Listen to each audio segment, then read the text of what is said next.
Hey, how you doing? I hope everybody's doing well out there. This interview with Ozzy is somewhere around mid 1983. I had actually met Ozzy several times before this. I first met them in '74. And Ozzy is one of the nicest, sweetest, kindest, funniest cats I've ever interviewed. 83, this is right before Bark at the Moon is coming out.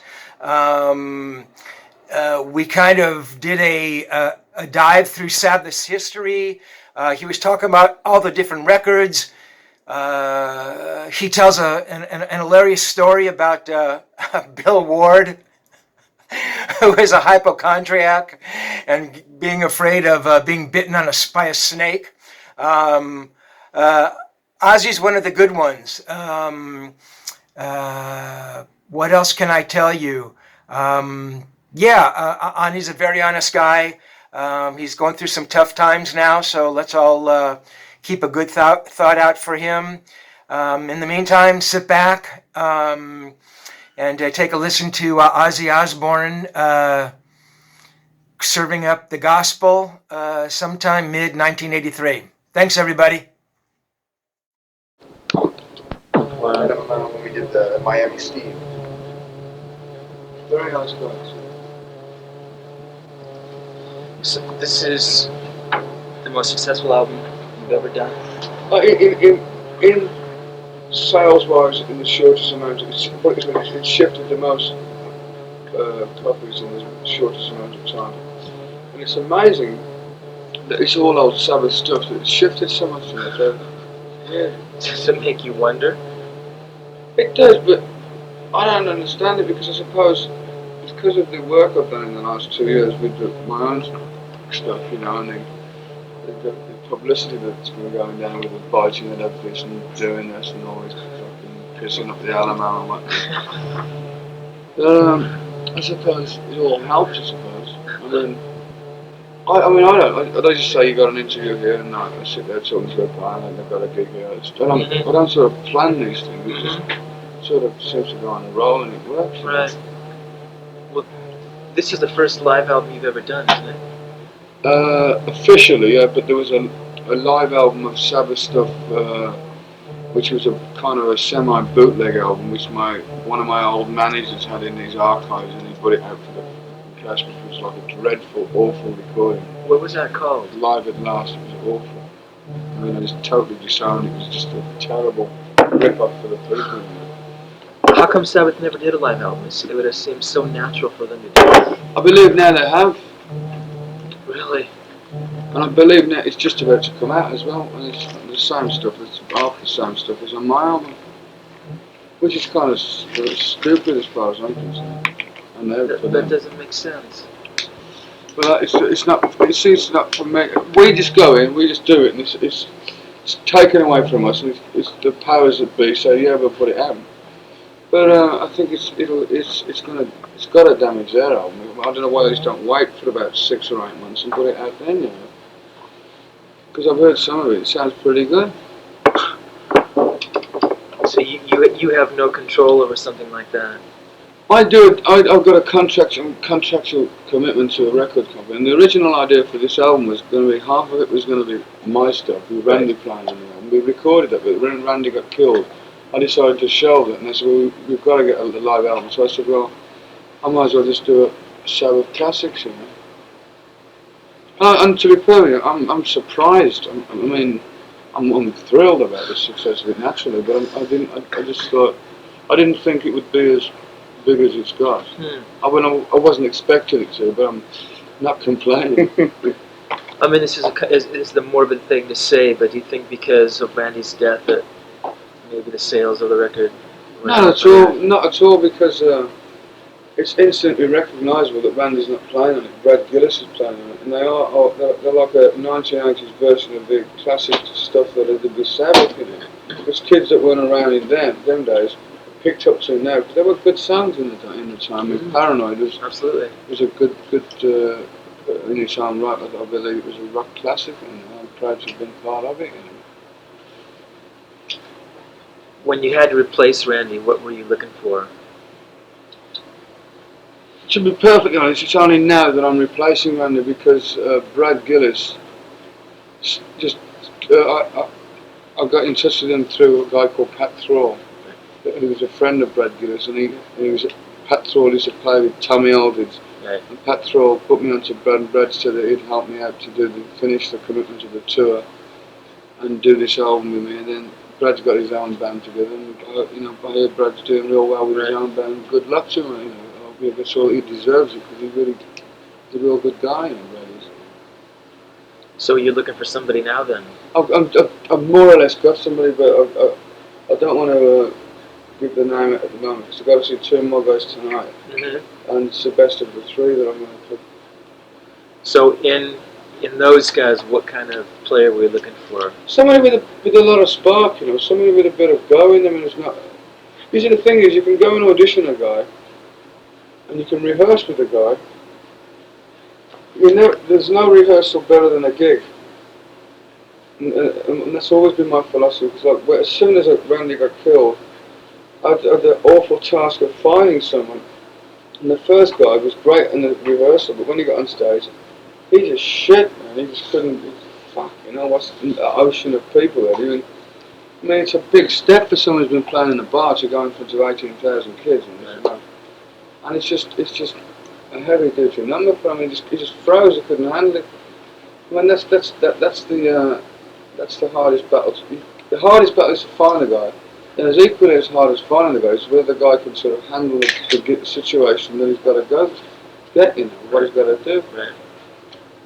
And to find the two, and like with Randy was like a gem to find because of the thing that he was a great player, great personality, and a great performer, and he loved being on stage, which is a unique combination. Mm. He's a natural. So you knew when you heard him. I mean, when you play with a guy, whether he's cool, whether he's over cool, whether he's too smarmy, or I know within the first 5 minutes of hearing him play, it's just something that it's a gift or something. I don't know.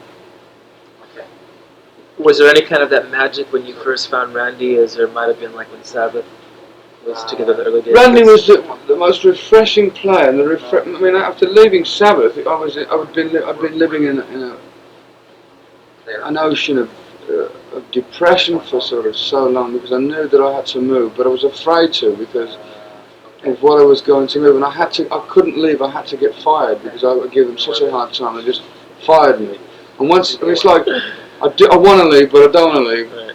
So I've got to get somebody to shove me out that door, and that's what actually happened. And I thought, I'm out now. What am I going to do? In actual fact, it all started at this very hotel in the park. Really? I met Randy here. I lived here for 3 months after leaving Sabbath. And when I met Randy and heard him play, I just knew instantly that I hadn't finished the end of my career. And then, in one respect, my whole life was just beginning again. And but when the big God turns around and says it's about time you another kick up the arse, it's time to go. It happens to us all. I mean, we all get on a good run, and then something drastic happens. I think the bigger the run, the more drastic something will happen. It'll slow you back down because otherwise you just disintegrate into a flash. So when you put your first solo record together, what kinds of things did you have in mind? I mean, how did you want to present? Well, being as I was a vocalist with Black Sabbath for so long, I was setting a sort of a set way of writing, and so I tried to sort of change it around. Not like a formula that I had was like I'd get a guitar riff, I'd sing a melody line and get some words around it and work it out. This time we'd get a title and work around the title and then put it all together. It was a new angle and it works. Because when somebody gets on a hit formula, they hate to break away from it because it's been a hit formula for so long. I'm now I'll now try anything apart from like going like sort of brass and all that. That's not for me. So I was going to do the style of music. But I think the reason why the only thing I can see that kept you going. I went right back to basics, whereas Sabbath got out of control in the studio towards the end of the days with me. They wouldn't let it go if it had a few little loose ends. But I think people like to hear a guitar player make a slight mistake, so that it sounds like it's a human being playing instead of a robot, you know. Because that's the way it was going for them. And I thought, well, how can we reproduce that on stage, you know? So the last Sabbath albums. Well, very, very depressing for me. I mean, it was just doing it for the sake of what I could get off the record company, to do it and live off, and just get fat on beer and just put a record out. You know? Nobody was really interested in promoting it. Nobody was interested in getting out there working it on the road. And it's like, as much as it's a good record, you've got to get out of your backside and do something with it. You've got to sort of let people know you've got an album out there. You know. So Never Say Die was your last album, so. I didn't finish it either. I mean, Really? Bill Wood did the last track, and slowly I just walked out. I couldn't stand it anymore.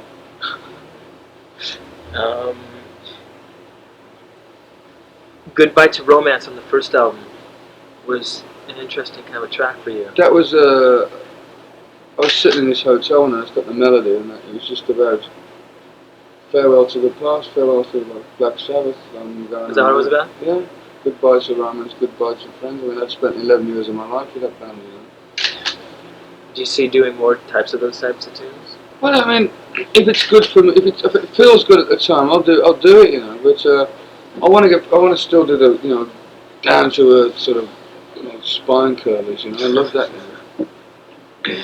Have you given any thought to your next studio album? Yeah, it's going to be called Bark at the Moon. Really? Mhm. Can you talk at all about? Well, it's going to be like it's going to be like an eerie kind of a. I want to get a kind of an eerie beginning, like the beginning of Sabbath, the first Sabbath album, that kind of a thing. Right. I go straight in with it. Yeah. And that's the idea, like howling wolves and things. What's the band on the album? Tommy Alders is permanently with me, but yes, I can't really name the rest of the guys. I'm just about to get them today. Oh, actually, so you haven't done any recording yet. Oh no. Tracks have been written. I've got an idea. I've got one half written. It's called Rock and Roll Rebel. Is that about you? Mhm.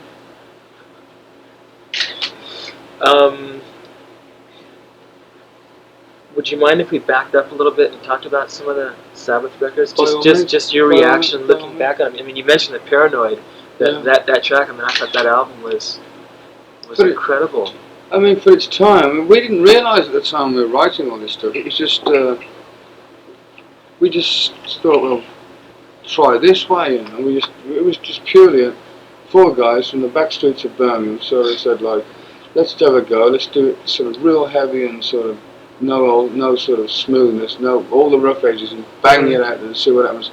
And you know, that's what people want. That's what people want to hear. They don't want to hear. I mean, if you're a Pink Floyd fanatic, don't come and see Ozzy Osbourne or Black Sabbath. If you're an Ozzy Osbourne fanatic, don't go and see Pink Floyd. It's just different. It's variety. Right. And we didn't realise at the time that when writing that album, that War Pigs. The original title for War Pigs was going to be War Piggist, which is a black magic party. It's a certain night in the black magic thing.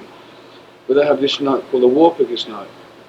And we thought that's a bit too heavy to put out, so we're getting a lot of flack from these societies. Mm-hmm. So we just changed it around, called it War Pigs.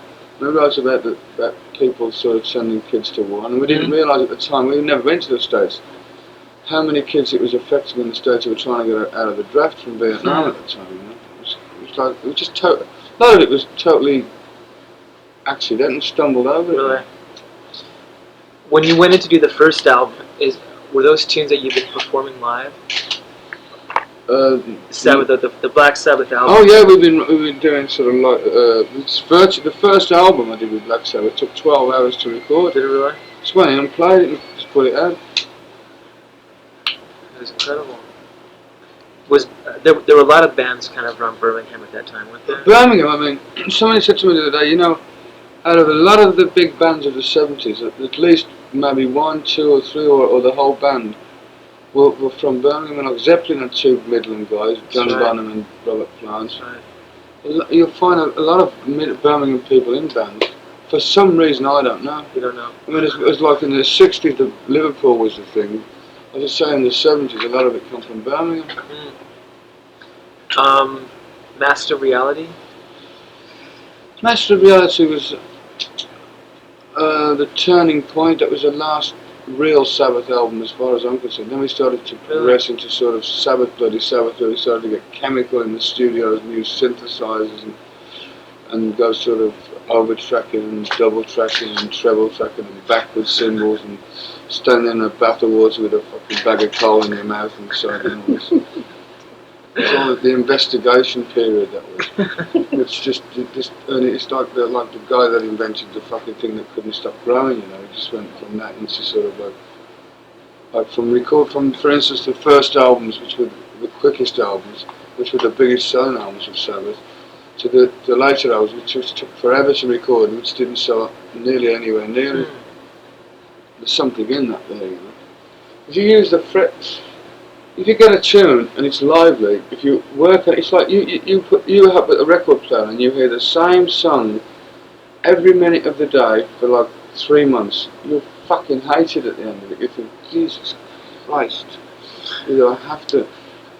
It's like at one time, every time you turn the radio on, you heard the Eagles. You know, I mean, I got to the point that I think everybody suffered from eagle-itis at the end. It's like, you know, it's overkill. Master Reality was the last album that you used in Roger Bain, also. Roger Bain, I can't remember now. I think, yeah, Roger Bain. Yeah, the last album we used Roger Bain, and we used Patrick Meehan on Volume 4. Did the band have much to do with the production of those first 3 records? They weren't credited with it, but no, not really. No, not at all. And I'd be a lie if I said so. We just all he did was just put the few little effects on you and push the buttons, and we played the music. You know, I think the production of it is one side of it, but if the music's strong enough on its own anyway, and it's got the vibe, it'll go anyway. All you got to do is get an equal balance. Like this live album, I mixed it in 2 days. No, basically mixed it in 2 days. I went for the mix down with 3, so I did the whole thing in 5 mixes. Really? Recorded it in 2, and mixed it in 5. You know. You specifically went there to record a live album? Yeah. From the States. Were there other places where you would also been recording? Well, I've got a lot of the recordings with Randy on, which I think it's kind of, I felt kind of bad about putting it out with Randy on, because the record company would have been Speaker of the Devil featuring the late Randy Rhoads, you know, which I didn't really want. I think it's sick when people do that, because all you're cashing in is on someone's death, and you're selling that record on someone's dead body. Do you not agree? Oh, I do agree with you. So I just scrapped the whole idea with Brad and Tommy and Rudy, and we just did it on our own. We just did it. There's no overdubs at all. Really? No overdubs at all. Just went straight in and do it. What came out the thing that was in the box, that was it. That's great.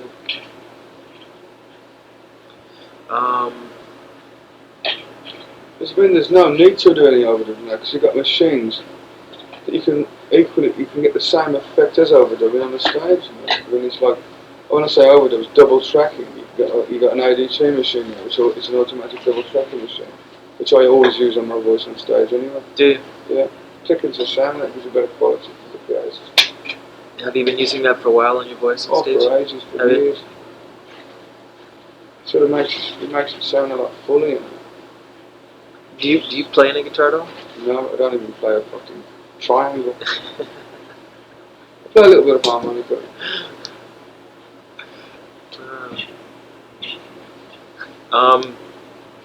The Sabbath Bloody Sabbath album? I thought it had moments. I quite liked the album, but it was like a studio album. It wasn't an album that we could do live on stage. Because, there's some tracks on there that are good still. I mean, we could never have done Spiral Architecture on the stage, not unless we just carry around a fucking orchestra. I mean, I always like to, on an album that I do, I always like to do one studio album, like on Diary of a Madman, there was like the track Diary of a Madman. And it's like there's always like one tasteful, like sort of musical track with like a few string effects or something. Mm-hmm. But now with these machines, I've got these keyboards, you can virtually get the same effect on stage with these like string machines and these Japanese things I got now. It sounds near enough as good as the studio. Whereas the early days of Sabbath, all you had was a mellotron with a fucking tapes kept breaking and fucking record gun rang, you know. Sabbath used a mellotron in the early days? We used mellotrons. We had a keyboard, the invisible keyboard player, who now, incidentally, is now playing with Robert Plant, would you believe? Really? What was his name? Gerald Woodruff. Wow. That's incredible. He was the unknown keyboard player. No one ever knew who he was, but that was him. Wow. That's great. What are your feelings about the post-Ozzy Sabbath albums? Which mean The albums that they did after you left? to be perfectly honest, and this is not without not trying to sound bad vibes against the guy, I didn't think it remotely resembled Black Sabbath at all. I think it resembled more Richie Blackmore's Rainbow than it did Sabbath. It was the voice. It's like if I suddenly joined Richie Blackmore would sound like Black Sabbath. Because the voice, I mean, you don't go down the road singing, oh yeah, that's a great riff, it's a great drum sound, the cymbal sounds real good, boom, boom, boom. You go down singing the song, you know. So like it's like if I was to join the Frank Sinatra band, it would sound like it wouldn't sound like Frank Sinatra, you know, because the voice is what you listen to, you know. Yeah. How different is it being on your own as opposed to Sabbath? Or I mean, you must have much more control now than you had with Sabbath. It's like a difference between going in a boxing ring with your hands tied behind your back and going in with the boxing gloves on, you know. Because now it's like I'm totally free of it. I don't have to answer to anybody but myself. And if I say I'm not going to do this tour, I'm not going to do this work, I suffer. Whereas before, I remember when we did the California Jam 1, the band said, we're not going to do this. I said, you're crazy, we haven't been on the road for like 3 or 4 months, so we're just going to burn us, and this is our only opportunity so a lot of people can see us in a short amount of time, in one gig. So like millions of people can see us and realise that we're still surviving as a band.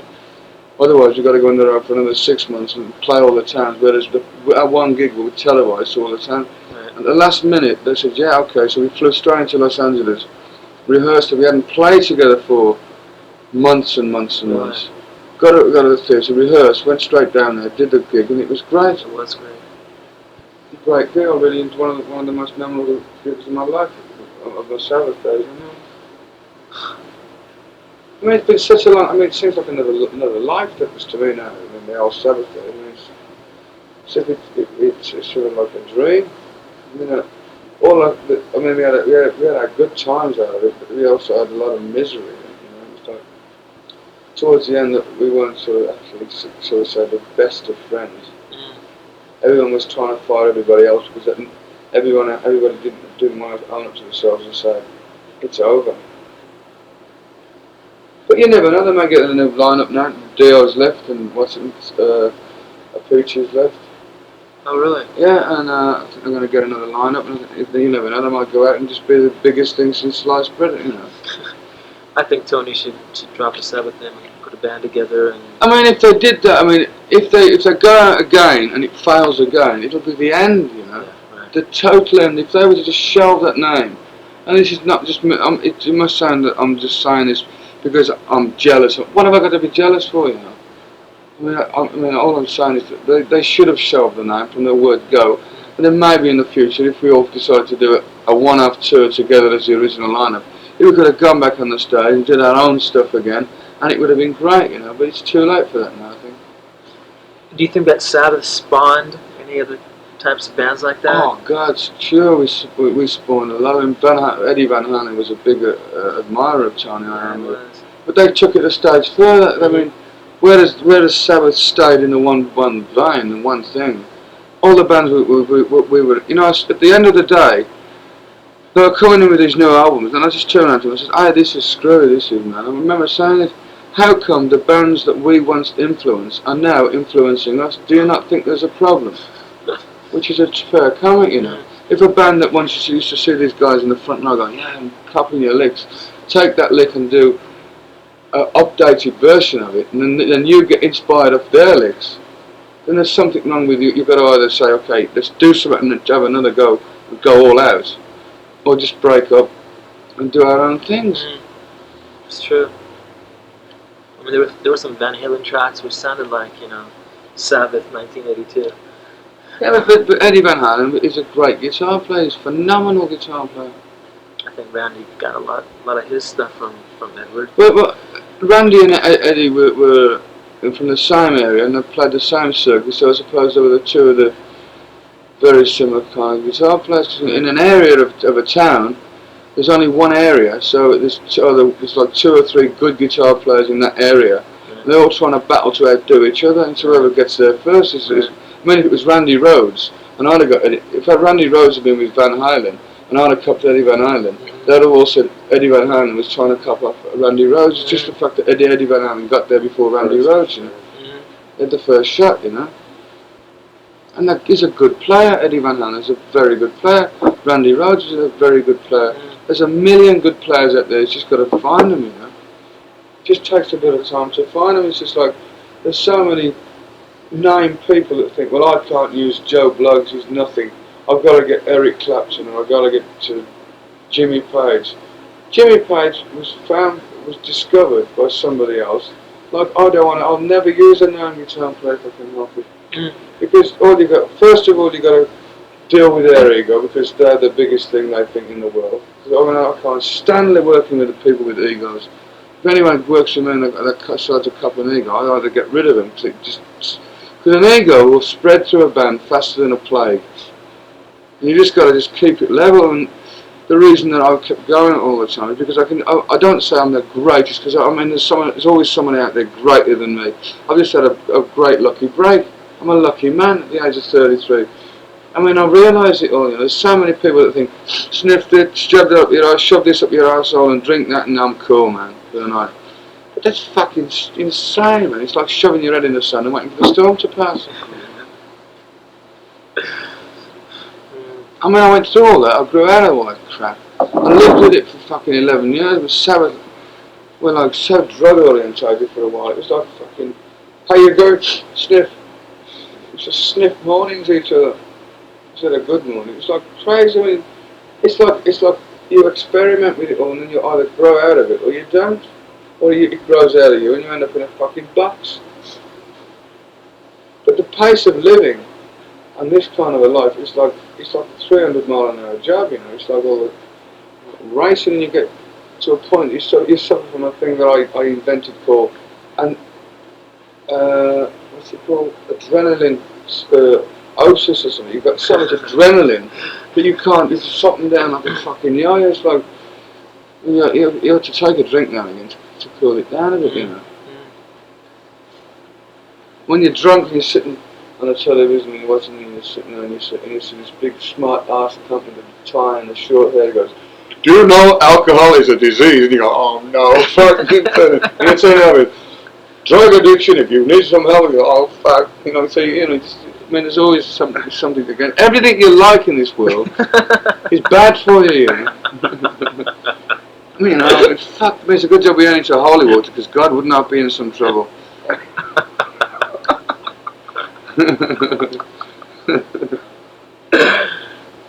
Was Sabbath the first professional band that you were in? Yeah. Professional? No way. No, the first band? The first sort of fucking lunacy that I was ever involved.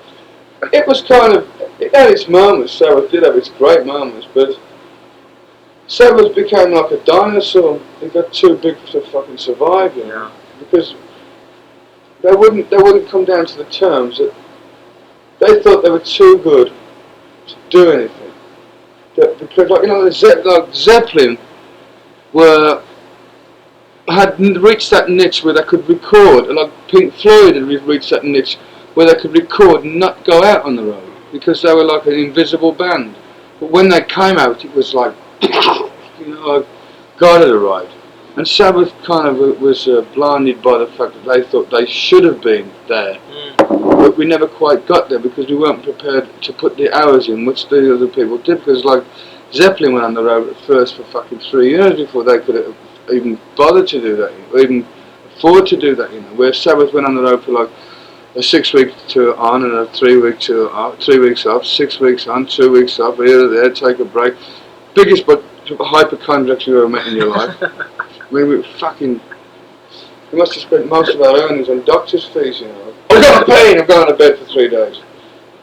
Just fucking got indigestion from eating too much food, Chinese food the night before, you know. I've got cancer. If I die, bury me in England.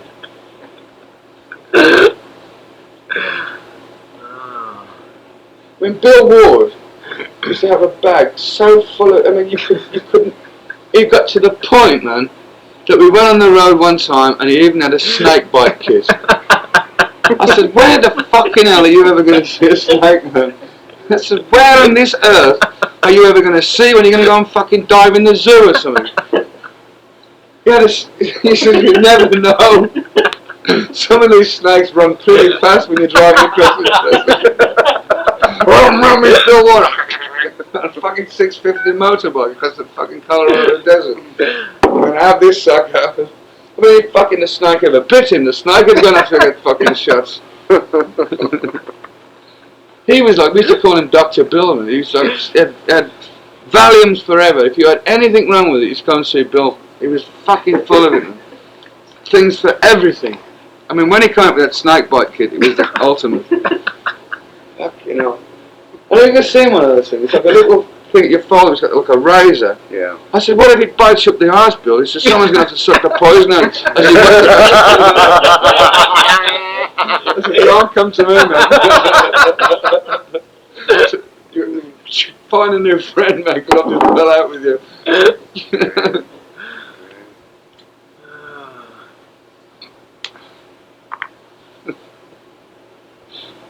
What other high moments were there for you with Sabbath in terms of material and? I mean, I suppose when we first got to play the big arenas was a big kick. It was like we went from 1 tour and played the 2 nights at the Whiskey in Los Angeles. Then from the Whiskey we went to the Forum, which I thought was, I hated playing the Forum. I've never played the Forum since. I hate the facility, I hate the sound. But sooner did the Long Beach Arena. Wow. The sound on that stage, it's like a weird sound when you're playing on that stage. It's like the restrictions they're having in these halls now is like making it virtually impossible to fucking break even. You know, if you go a minute over, you're paying like a fucking overtime bill of like more than what you've earned on the gig. You know, it's just ridiculous. So when Sabbath first came over, the Whiskey is where they played? Yeah, we used to do a lot of gigs at the Whiskey. Really? Is it like in late 68? Early 70, 71. Mario was there then. Yeah. I've never forgotten Mario. He's a good friend of mine. Now we're going to sit down and have a drink with him. And every time, the first day I've ever met that guy, if I go down to the club and I see Mario, he always comes in, there's a bottle of booze for you. And he don't have to. He's a great guy. He's one of the genuine blokes in this business. I mean, I've seen a lot of them and I'll always forget the name. I'll never forget that man's name as long as I live. He's always been a nice, even when I had a bad period, I'd go up there and say, how you doing? I'd sit down, have a drink. He's a great guy. I mean, he's not one of these guys that buys you when you're up and says, fuck you when you're down. He's always been the same guy. He's done a lot for rock and roll. It's getting bad in this town now, man. Why the fuck, what's going on? And it's like the rock and roll depression's hitting it, man. Someone should just get a rock club, because everybody wants booze, man. Just get a club where they can fucking hear music. Forget the booze licenses. Just go in and hear music, man, because it's dying out fast in this town. And it's a shame because there's so much talent that's going to just die with it. I think New York's the next place to happen. Really? I really could see New York taking over where LA was a few years, because it's still got a lot of the underground kind of places, you know, you can go and sit and listen to live music. This town was bubbling for ages. I mean, look at the old, take the 60s of the flower movement and all that, the West Coast was where it was happening. Yeah. And it followed through the 70s, but all of a sudden it's got kind of confused. It's like, the money's running out fast, you know. The recession's hitting. But I mean, I've never, when you get the clubs like the fucking whiskey closing down, that's bad news, you know. Do you listen much to the new music? I think it's a pile of shit, most of it, to be perfectly honest. Especially in England, there's absolutely... I was listening to this guy on the TV, there's this program in England now called what's it called? It's a fucking new rock program. A Source or something, not a Source. Some kind of weird name. And they have live bands on it. This guy was singing for like 7 or 8 minutes. And I was listening, I thought, well, what the fuck is this trying to say, man? What is he singing about? Is he singing a love song? Is the world ending? What? It was like singing words that meant nothing. It's like reading the fucking anything in front of him. It was just like, no meaning. It's just like, they look weird and sing shit, you know. But they are, I mean, like the Iron Maidens of the world and the Judas Priests and all that. They're keeping it going. It's good to see there was a bit of a revival for a while. And I think it's going to have to come back down to people singing about something with a bit of a meaning to it, at least. I mean, because when you smoke a J, you lie back. Who wants to hear about fucking soap and water when you're in your fucking, you know? But that's what it's down to, fucking sugar lumps in brown coffee. I mean, I can't understand what I mean, the stuff that Sabbath used to do in the old days had a meaning then, which people now are waking up to, like the fucking nuclear threat and all that we were singing about in the early 70s, you know. I mean, it's like, I know it's time to progress, but progressing to a new thing is as if they don't know what to progress onto anymore. I mean, the biggest problem, the biggest hang-up I have at this present time in my head is the fucking, what are we doing to this place that we all live in? Where are we going from here? I mean, someone's got to go, hold them reins back, you know, and say, let's have fun again, you know, without getting fucking, looking like fucking freaks, like One Flew Over the Cuckoo's Nest. I went down to King's Road in London with my wife, and it was just like driving through a lunatic asylum. It's like a fucking zoo. On the street. I mean, people look fucking like, it's like the Star Wars bar. I'm telling you. That's a great scene, I like that. I swear to God, that guy must have gone down that fucking road to get the idea for the Star Wars bar, because if a fucking Martian was to walk there, he wouldn't know the difference. If they landed, man, they're going to land, now's the time to do it, man, but land in King's Road, London, because you'll never be recognised. It's fucking outrageous what people are doing now there. So, I mean, it's like hair looking like they've been in an explosion, you know. It's fucking crazy. But I can't understand what they're trying to do. Okay, when we started, we grew our hair long, which was the abnormal thing to do, I suppose. But, I mean, like, can you imagine your daughter coming out with this fucking thing with one half of his head purple, green, blue, half an eyebrow, one leg off, and it's like hops in and says, this is my new boyfriend, Dad. You fucking go, fuck, you know, where'd you get him from? One leg. That's the next thing they're going to do, amputation. You know what they've started doing now? They've started tattooing their faces all over, like fucking Union Jacks Forever and God's Fuck the Queen and all this and everything. It's got to start with amputation. I tell you what, somebody should start doing, fucking gladiator fights again. It would go a storm. I tell you what, if that was legalised, you would fill everywhere because they would love it. They would. It's like the rise and fall of the Roman Empire, you know. Do you read that the rise about the Roman thing? We're going in exactly the same way, but like this, like so many hundred years later. It's like going so decadent and fucking over the top. The Deer Hunter was on a Showtime cable thing last night, and it's the same thing. You know, the Russian roulette. I mean, guys, there's that morbid thing about somebody getting hurt or killing themselves. The Roman gladiator thing, man, you should promote that. You'd make a fucking fortune. It's a fact. You really would. Yeah, but fucking they're bombing, they're shooting or something. The thing is, that's what it's getting to, and it's like, there's no sort of meaning to it anymore. It's like, I'm desperately trying to keep hold of a bit of kind of insane sanity about it, you know, without going totally freaked, you know. I mean, it's okay going freaky if you've got something to offer with what you're doing. If you're going to shave your head bald and just sit outside and protest because you believe in what you believe in, then do it, but do it for a good reason, not for the fucking fact that you want like the freakiest one in the street, you know. Do you think people look at what you've done in that way? I hope so. I hope that, I mean, I stood my ground and I wasn't prepared to I believed in what I did, and what I believed in, a lot of other people must have believed in what I was doing. That's why it wouldn't have been such a success, I don't believe. What about some of the more outrageous things that you did? I mean, was there a reason to do that? I think to get on in this world now, you've got to do a few shocking things just to kick you off, and then to say, oh, who the fuck's this, and then do something like that instead of just going next week.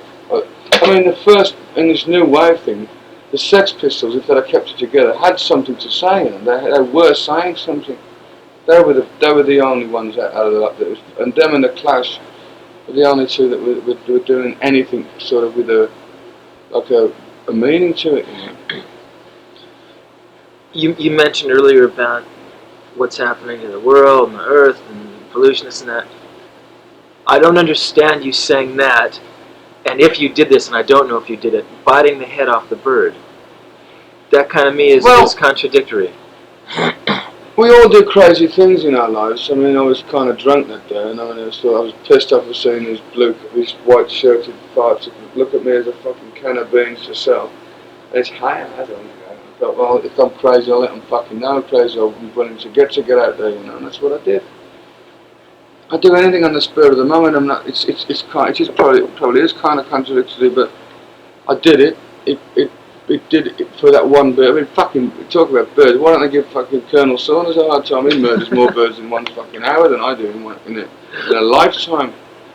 I mean, you know, and they eat them people that put me down, man.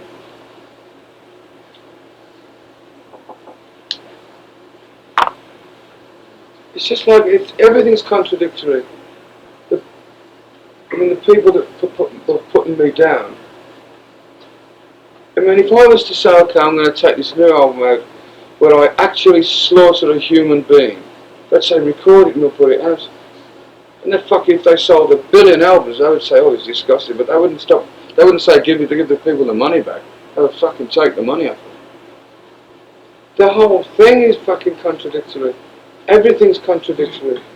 I mean, the people that are saying I'm sick would send you to war tomorrow, and isn't that the sickest thing in the fucking world? They're spending billions and billions of dollars and English pounds on finding the thing to destroy the most amount of people in the shortest amount of time.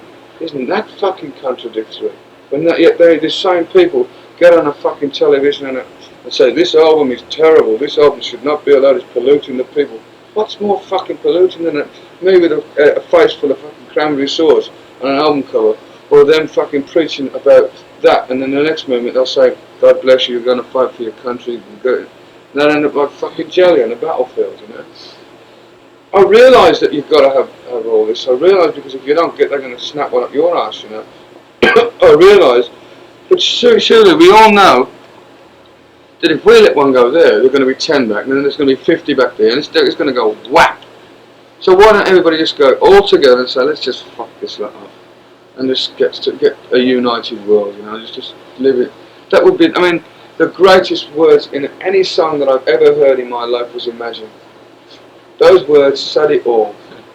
Said everything that I'm just trying to say here. That's all it is, imagine. But you can go and imagine as long as you've got a hole in your arse and you'll never do anything about it. Because everyone's scared, you know. But do you think it's going to happen? Do I think it's going to happen? That we're going to blow everything up? The big one. I don't think so. I think deep down people want to survive too much. Well, I think there's never been a gun made that hasn't been fired in anger. And they're making these fucking things. They've got to try one out, man. They've got to just say, let's try it on fucking Afghanistan. Whack. Let's try it on that one. Or if it does happen, I think it'll happen by sheer accident. Somebody will just press the wrong computer button and we'll go, you know. Some fucking plane will crash loaded with a one or something like that. It'll happen by an accident. It's got to be. I mean, with every machine that's ever made, there's an error that comes up on it. You know, and there's a fucking fuse that triggers another one up, which sends it going. Once that goes, it's gone. You know? No turning back. But anyway, get into better thoughts. Next year, I'm going to go out and fucking be as wild as ever. Oh yeah? Yeah. Next year, meaning this year? This year. This year, yeah. So I heard you mention you have some ideas for the new show, lights and. I'm not taking the big set on the stage. I'm doing like the towns that not people. I mean, I'm doing a tour where nobody ever plays. You know, I realise that the kids ain't got the money to travel, so it's easy for me to travel to them. Smaller towns. I'm doing like instead of the 20,000, so I'm doing like 10,000, and it's good because it's a market there, man. Kids want to see it just as well as they're all kids. They all want to see it. And I'm going to do the C market tour, 2 months on the C market tour. I'm using a real big effective light show. And then I'm going to get prepared to do the new album, Bark at the Moon. Then I'm going to go out on the road for about 7 or 8 months, or it could be a year, with the new Bark at the Moon show. It's just work, you know. The band's still going to be a trio behind you? Yeah, with keyboard. The invisible keyboard player? Yeah, yeah. Keyboard players are so fucking ugly, that's why I hide them. Because there are always the guys who are sitting there doing the training and studying the classical stuff. Yeah. Yeah. Well, it was the last two. I mean, on the tour, it seems it becomes a way of life, and you suddenly think, "Fuck, I've been out for 9 months. You know, it's gone. 9 months of your life's gone." But it's the way I am. It's the way I've been for the last 16 years, and it ain't gonna stop now. I don't want to stop yet. You know, I suppose it'll stop me before I stop it. I'm not planning on that happening for the next few years. You know, for God few years. You never know. It happened to poor old Randy. To who? Randy. Oh, yeah. That was the biggest bummer in my fucking life, man. The people say the craziness that I get up to. When that day happened, I just could not believe it. I just went blank. I mean, this is a sick thing to say, but people knowing you and knowing Randy, it's more likely that something crazy like that. I mean, and I don't think there's any mean way at all that you're the one, because Randy. I know exactly. I mean, if I'd have been up, without a shadow of doubt, I'd have been on that plane with him. Without any shadow of doubt. I mean, there's no second thought in my mind about that one. I just think, fuck, you know. It's just fate, you know. I believe that fate takes its hand, you know. I mean, I could fucking get up there and have a heart attack and die, you know. The big guy wanted his guitar playing. I know there's some band up there needed a good guitar player. That's the way I look at it. He hated flying, and the woman, the seamstress woman, who was about 58, Rachel, she had a weak heart, so she wouldn't want to be doing aerobatics, would she? I just went up to take a quick ride and land, straight into the bus, trashed her in seconds. I wouldn't have known a thing about it. It was like gone, as quick as that. Mine, I suppose, in the last fucking split second for it. But, you know, it's only 3 months' time. It'll be 3 months since he got killed. 3 months. 3 months' time, it'll be a year since he got killed. March. You were at his funeral in LA, weren't Yeah, you? I was a pallbearer. Heavy times that was. But life must go on. I mean, I know if he was still alive today, he'd want me to carry it on. A friend of ours, Grover Jackson from Charvel Guitars, is trying to get together a Randy Rhoads guitar that Randy played and designed. And, you know, kind of the same thing that you had, you know, not wanting to try to cash in on the album and the thing with Randy, you know, but he's been running into problems, and I mean, they're doing it very tastefully, and he's talked to Randy's mom, and he's, you know, it's called the Randy Rhoads guitar, what do you call it, Corsair? Well, it's that flying V where the one is shorter than the other. Yeah. I mean, I think nobody should do anything for at least a year or so, because I think, I mean, the business side of it, I hate. It's too exploitation. It's fucking terrible. It's like selling limbs, you know. You might just as well. This is Randy Rhoads' foot, you know. Well, why not fucking? I mean, it's. I don't like it. That's why I've shelved the album. I will not put the. I've said put the fucking thing out, and I said no way. I'll blow it. I'll destroy it before I do that. So I mean, I don't need to put it fucking out. I don't want to put it out, you know. I mean, I could. I mean, in about 2 years' time, maybe I'll say a tribute to Randy Rhoads with Randy Rhoads playing, but nowhere near. No, it's like when Jimi Hendrix died. For about the next fucking 10 years, there were so many bootleg fucking versions of his dreadful playing of his on various albums, which was it's bastardising someone's talent. I'd rather have Randy playing sounding great on an album. And so I remember him playing great. Instead, he has a bad night when his amp blew up and he starts making a farting noise on his amp. And someone's there with a fucking tape machine and puts that out on a bootleg album. It's disgraceful. I think. It's just people. Night Ranger. Night Ranger. It was great. Brad was good guys. Brad was fucking real. Brad was great. He really helped me out of a real awkward situation. I must get together in one of the time actually. They just left Oh, this he morning. did? Yeah. Yeah. We told him we were going to see you, and he goes, "Damn, I have to leave tomorrow." I was going to. I hope they do well because he certainly deserved it. He's a good fucking player, that Brad Gillis. Yeah. Exceptional good player. He likes you. He's a good He guy. said, "Say hello." He's a really good guy. I like Jack. You know the guys in this band? No. I thought you said you came down to one of the sessions. I was fucking out there. Yeah, and then somebody had heard that you were down there or something, and somebody started rumor that you were singing some backup. Oh Yelling some tracks or something, you know. Bullshit. Some yells. That's when I was trying to get out the door. I couldn't open the fucking door, so I was Well, let's just hope that you don't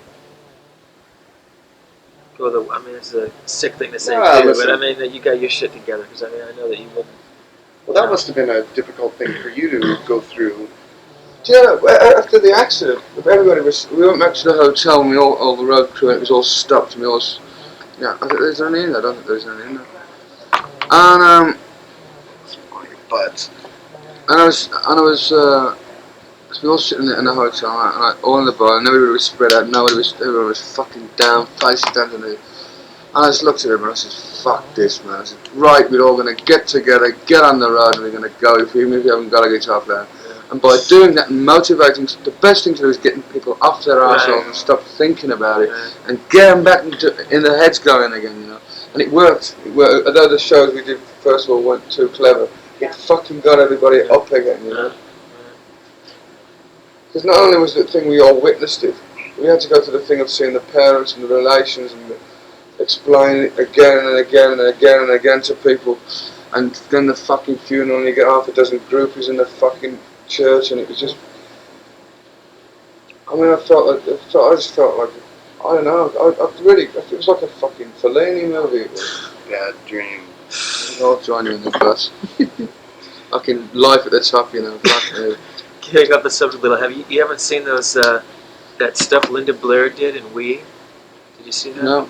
Incredible. Some nude stuff. New stuff. Yeah. Linda Blair.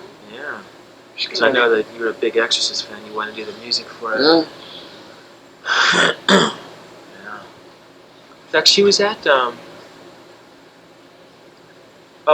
were in the band. The Sabbath did a show at Memorial Coliseum, and she was backstage for the show.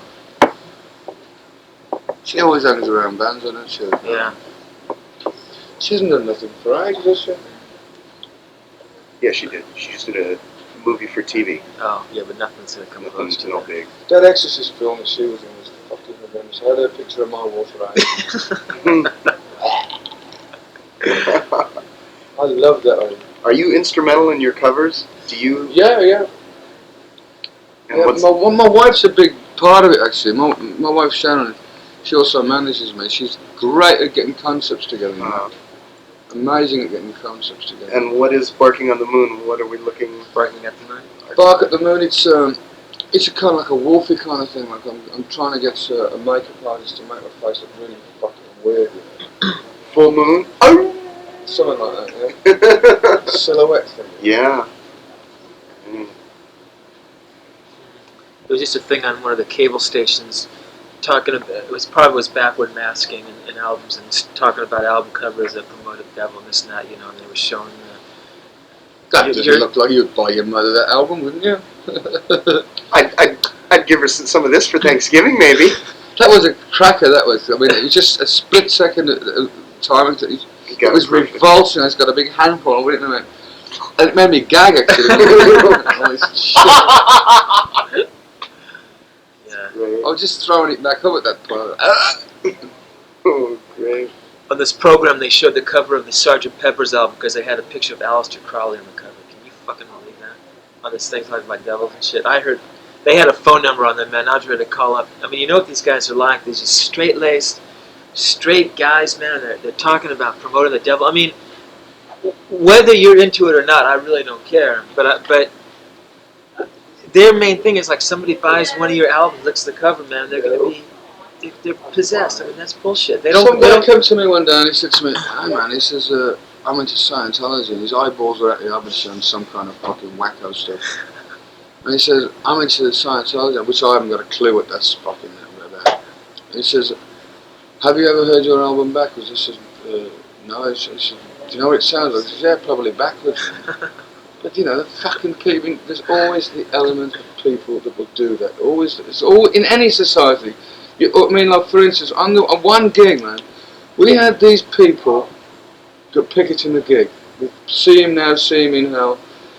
What's he gonna do tonight? Kill a baby and all this shit. And the chick one of the chicks got in the fucking back of the bus with one of the guys and gave him a blowjob in the back of the bus. Now is that fucking for real, man? What the fuck's all that about? Her excuse probably the vibes of Ozzy got through the fucking auditorium and made me do it. Something crap. Just want to get the rocks off us all. Nothing else better to do. Anyway, have you got enough? Yeah, it's terrific.